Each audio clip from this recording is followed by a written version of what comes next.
Bonjour la famille. Aujourd'hui, nous allons parler du stress. Le stress, c'est l'une des choses qu'il ne faut pas jouer avec. Il ne faut pas se moquer de quelqu'un qui souffre du stress. Et vous-même, ne prenez pas à la légère quand vous êtes stressé. Aujourd'hui, nous allons parler du stress, comment le stress peut détruire ton corps. Le stress peut réellement détruire ton corps lorsqu'il est fréquent ou permanent. Vous devez noter que le stress agit sur presque tous les organes. Maintenant, nous allons voir quelques organes que le stress attaque directement. Pour tout le monde, je suis sûr que vous connaissez le premier. Le premier, c'est le cerveau. Le cerveau, c'est le premier organe que le stress attaque lorsque l'homme est stressé. Quand tu es stressé, le cerveau envoie un signe d'alerte. Un signe d'alerte au corps. Il libère les organes comme l'adrénaline et le cortisol.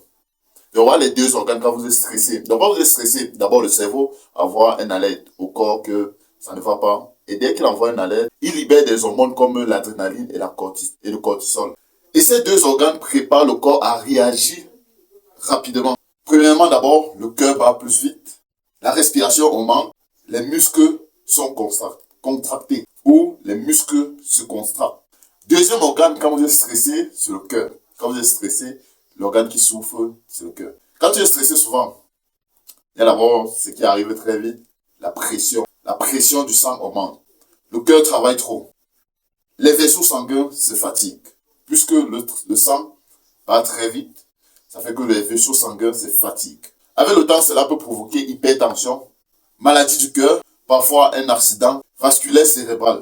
Troisièmement, le stress attaque l'estomac et la digestion. Oui, le stress aussi attaque ton estomac et ta digestion. Ça, c'est pourquoi. Vous devez d'abord comprendre que le cerveau et l'estomac sont liés. Oui.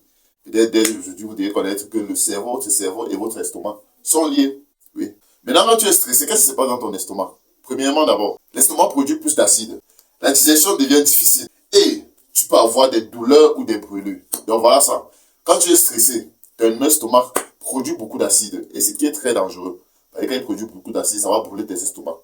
Et ça va dommager ton estomac. Ce qui sera très dangereux pour toi. Parce qu'après ça peut causer des ulcères de l'estomac. Ouais. Quatrièmement, le stress affaiblit le système immunitaire. Qu'est-ce qu'est notre système immunitaire? Comme je dis toujours, le système immunitaire, c'est cette armée que Dieu a mis naturellement dans notre organe pour pouvoir attaquer les infections ou des maladies qui pourront attaquer notre organe. Donc, c'est notre armée que Dieu a mis naturellement dans notre corps pour pouvoir vite attaquer les bactéries, les microbes, bref, les maladies, les virus.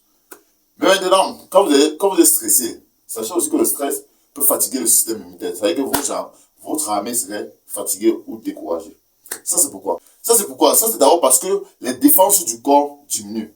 Deux, tu tombes plus souvent malade. Normalement, s'ils sont plus là pour attaquer ces virus, ces bactéries, ces microbes qui entrent dans notre organe, comment? Vous allez tomber facilement malade. Troisièmement, et les infections durent longtemps. Ça dure plus longtemps normalement. Parce que votre armée n'est plus active. Imaginez un pays qui n'a pas d'armée. Imaginez, ils vont souffrir dans la guerre des années et des années. Ils ne pourront pas se défendre. Et ils vont souffrir ce pays-là. Ils vont tellement souffrir avec des meurtres, tout. Juste pourquoi? Parce que l'armée ne soit pas solide ou soit pas existante. C'est pour ça que vous allez voir beaucoup de pays renforcent l'armée du pays que de réduire le système de l'armée du pays. Donc, prends ton corps comme une armée d'un pays. Prends ton corps comme un pays et ton système immunitaire comme cette armée. Et voir comment tu peux renforcer plutôt ton système immunitaire à mieux défendre.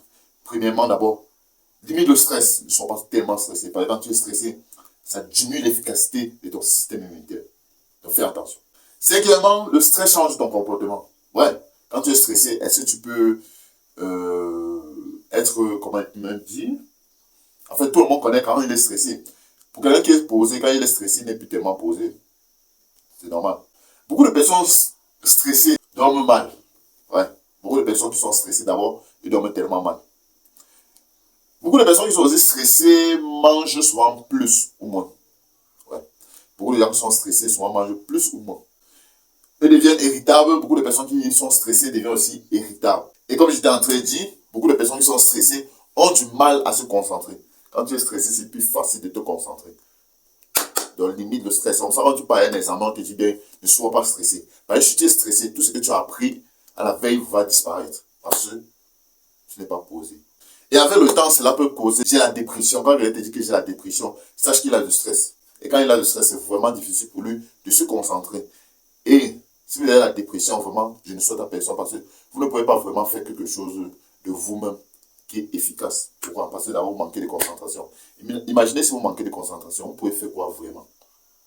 Premier mode pour pouvoir bâtir quelque chose de grand ou de longtemps dans la vie, ou peut-être un acte qui va vraiment percer dans la vie, premièrement, il faut être concentré et discipliné.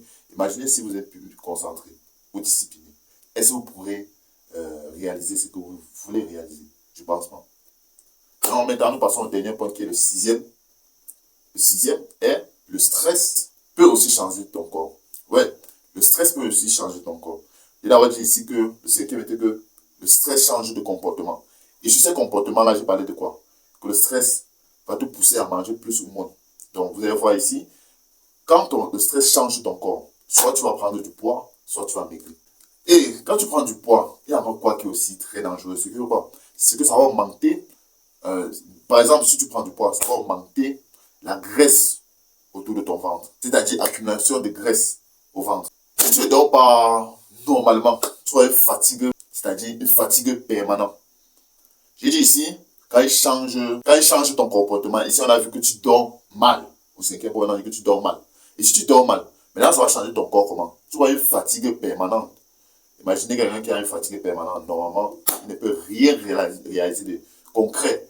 Pourquoi? Parce que s'il payait par une journée, nous on a 16 heures dans une journée. Parce que 24 heures, quand tu sors à 24 heures, ce n'est pas vraiment 24 heures. C'est 16 heures qu'on est vraiment actif. Si payé dans les 16 heures qu'on est actif, vraiment là, dans les 16 heures, là, tu n'as que 10 heures que tu es actif. C'est faible. D'autres vont réaliser beaucoup de progrès. Toi, tu serais toujours derrière. Donc, à cause de quoi? Du stress. Parce que tu ne dors pas assez ou tu dors très mal. Ça provoque maintenant une fatigue permanente. Mais ce n'est pas le tout. Ce n'est pas tout le changement que le stress apporte à ton corps. Le changement que ça apporte aussi, c'est la chute des cheveux. Ouais, quand tu es stressé, tu perds les cheveux. Beaucoup de gens qui ont la calvitie, si vous suivez vraiment les sports, comment ils ont fait pour avoir de la calvitie, ou des cheveux blancs, vous allez comprendre qu'ils ont eu un stress à une période de leur vie. Pour beaucoup qui sont surtout jeunes, à l'âge de, disons, de 20 ans en montant, de 20 ans à 30 ans, ils ont déjà les cheveux blancs. Si vous leur posez des questions, ils vont surtout vous dire que c'est à cause d'un stress qu'ils ont passé dans leur vie. Sûrement les maris étaient morts, ou les femmes étaient mortes, ou le parent était mort, la mère était morte, ou bien la vie n'était pas facile pour eux. Vous allez voir, ils auront soit des pertes de cheveux, soit les cheveux blanches. Donc voilà, ce stress-là apporte cet impact sur la chute des cheveux et aussi le changement de couleur de cheveux. Vous allez voir, vous aurez des cheveux blancs. Et quand vous avez les cheveux blancs, c'est comme si vous êtes déjà en train de mourir. C'est comme si vous avez un pied dans la tombe. Et ce que ça cause aussi que beaucoup de personnes ignorent, c'est que ça a aussi des problèmes de peau. Oui, quand tu es stressé, il y a un changement de peau aussi. Tu peux avoir le problème de peau.